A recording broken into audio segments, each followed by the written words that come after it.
Na politika lamang ito, alam ko naman eh, dahil sa... But the chief casualty is the Filipino people. If you are unable to promote the tourism sector, mawawalan po ang Pilipino. Dapat hindi pinipolitika ito eh. Anong problema eh? Kasi ako, na-feel ko mismo ang politika doon eh. Kahit wala kang kasalanan, pinagtatanggol mo lang ang tama. Katulad nyo, politika ang nangyari.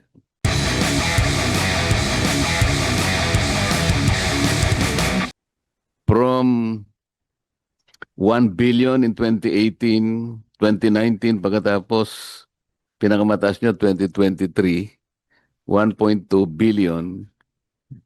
Pagkatapos biglang bumagsak sa 200 million.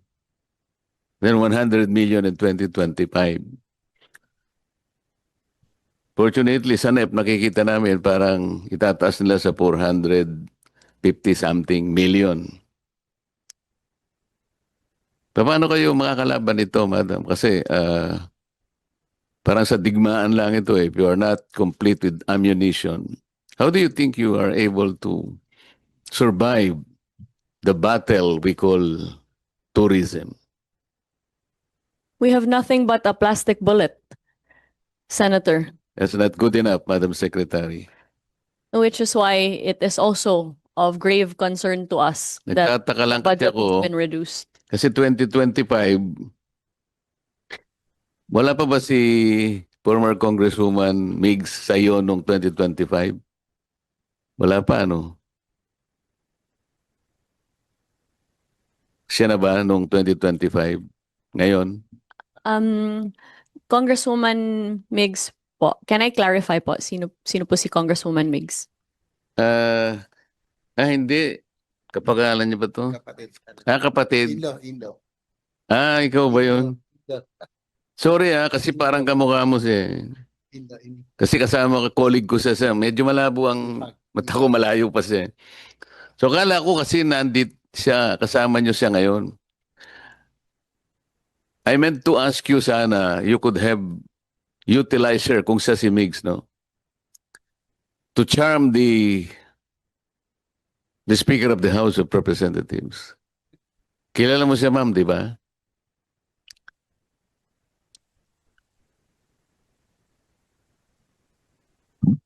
Hi, Sen, Mr. Chair, yes. No, ako si Marga Nograles. I'm the Chief Operating Officer of the Tourism. Kaya po yung butihing wife ng aking kaibigan, Caro Nograles. Kayo din po yung nagbigay sa akin ng magandang polo na dalawa. Yes, Sen. Pasensya na po, napagkamalan ko kayo po si Congresswoman Migs.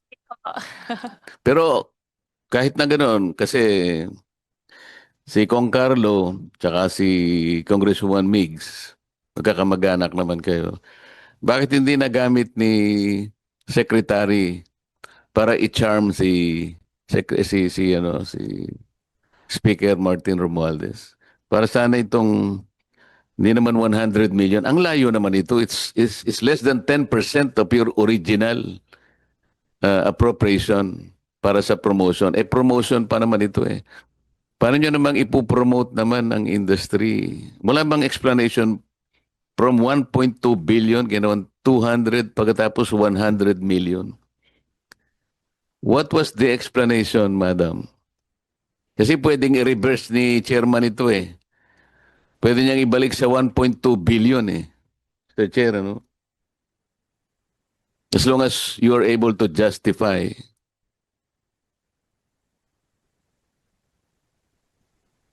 Mr. Chair and Senator Marcoleta, first of all, I think what has become abundantly clear to us in the department is that the power of the purse lies entirely with Congress, and therefore the exercise of their discretion is beyond our control.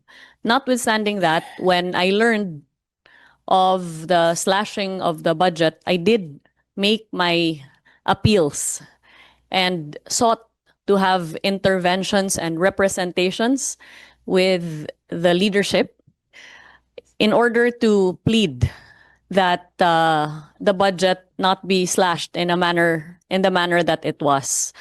But at the end of the day, we can only ask, and it is for them to deny. And clearly, exercising this power of the purse, the budget has fallen victim to that. I wish to clarify that it is also not a Sorry to matter. interfere. Doon po sa punto, no, I would just like to ask.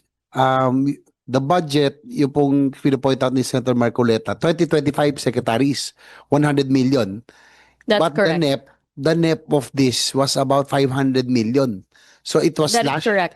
after the sa GAA, it became 100 from a NEP of 500 million. That is correct, Mr. Okay. Chair. Please continue. Pero, Mr. Chair, alam mo, chief casualty is the Filipino people. If you are unable to promote the tourism sector, mawawalan po ang Pilipino. Dapat hindi pinipolitika ito eh. Anong problema eh? Kasi ako, na-feel ko mismo ang politika doon eh. Kahit wala kang kasalanan, pinagtatanggol mo lang ang tama. Katulad nyo, politika ang nangyari. How else will you be able to explain this? 100 million from 1.2 billion. Alam naman nila kung anong epekto nito eh. You will not be able to pursue anything good here. Promotion po ito eh. Nakikipaglaban po tayo. Ang gaganda po nung tourism packages ng ating, huwag na tayong lumayo sa malalayo pa, like Dubai or what. Dito lang sa Malaysia, sa Thailand, sa Vietnam, kung wala po tayong sapat na perang gagamitin para lumaban tayo, you're merely spinning wheels. So, Mr. Chair, kasi siguro nasa balikat mo ngayon na ibalik natin ito. Siguro. Kung gusto po rin nyo. Salamat po, Mr. Chair. Inahan po ko naman noon. Ako na lang ang panginoon ako. Thank you, Senator Marcoleta. I guess you hit the nail right on the head. Mukhang yun na nga rin ng na-point out talaga natin sa umagang ito.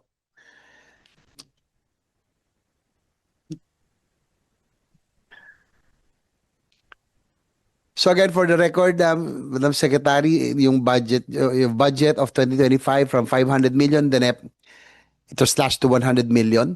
I wanted to find out yung 2024 if it's the same. 500 also. And then it became, it was slashed to 200 million. So now, yung NEP natin is about 500 million. We're still awaiting for the HGAB, no? After the budget deliberations. But at least now you will have, be rest assured that you will have allies here right now, no? Senator Marcoleta put it, the way we put it, na it's sad that politics has again, I'm hoping it's not, pero it seems like it, no? That it's not the legislators who are victims here. It's the Filipino people who will lose the opportunity. And I don't think we can really compete with 100 million compared to our ASEAN neighbors budget. Yung pong na-point out nyo, no? Talagang, as you mentioned, malayong-malayo. I was able to see it earlier, no? Can you flash it on the screen? Yan po. That's how much, if you could compare to our neighbors, yun po siguro, Malaysia na lang, Vietnam, ano pa ba iba? Thailand, and how far are we? Para so that the committee will just be on record, we will have an idea as to what kind of budget the Department of Tourism is working on right now.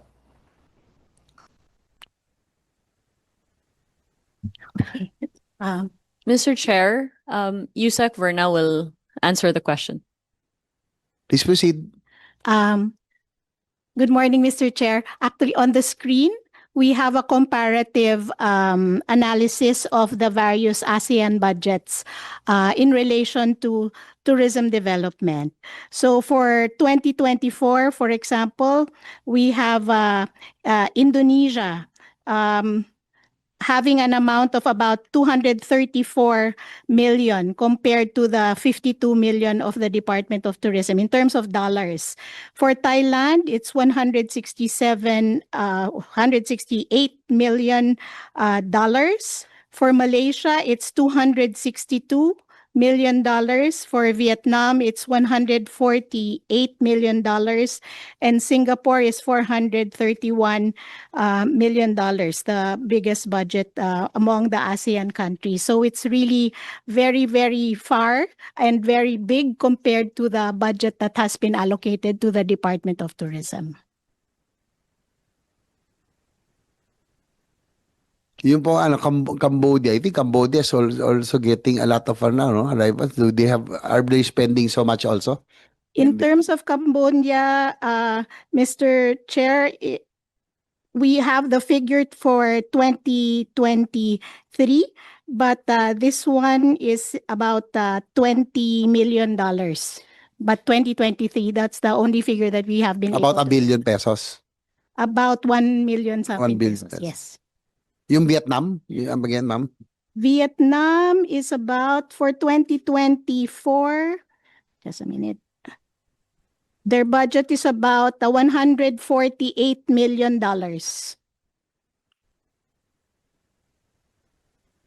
So in peso, that's how much compared to us? That's to ours? about 8.4 billion. 8.4 billion.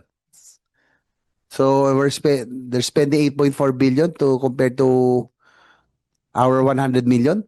Ganun ba yung difference? Yes, Mr. Chair. 2024. Still a big difference, huh?